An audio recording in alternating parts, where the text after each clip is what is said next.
मैथिली दुल्हन। इसके मनमोहक गीत जरूर सुने। यदि अच्छा लगा तो चैनल सब्सक्राइब जरूर करें।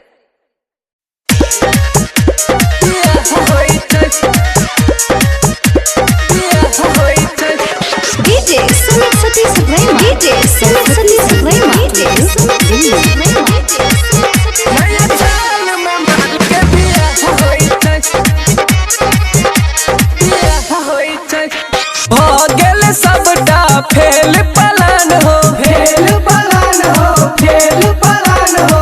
हमरा से दूर हमर जाई छै जान हो, जाई छै जान हो, जाई छै जान हो। हमर त जिंदगी तबाह होई छै। नया साल में माल के बिया होई छै, नया साल में माल के बिया होई छै, नया साल में माल के बिया होई छै, बिया होई छै। DJ Sumit Satish Rema, DJ Sumit Satish Rema,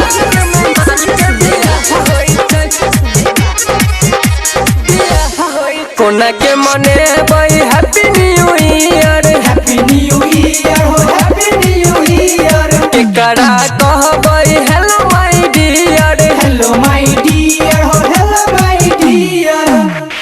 दोसर कियो के नहीं चाहई छै। नया साल में माल के बियाह होई छै, नया साल में माल के बियाह होई छै, नया साल में माल के बियाह होई छै,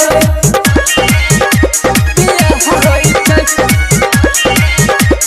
DJ Sumit Satish Rema, DJ Sumit Satish Rema,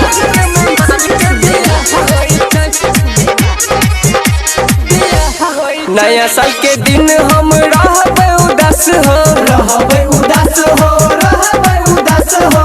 कोन के रहतै गायक सुभाष हो, गायक सुभाष हो, गायक सुभाष हो। राइटर सन के बड़ावा होई छै। नया साल में माल के बियाह होई छै, नया साल में माल के बियाह होई छै, नया साल में माल के बियाह होई छै।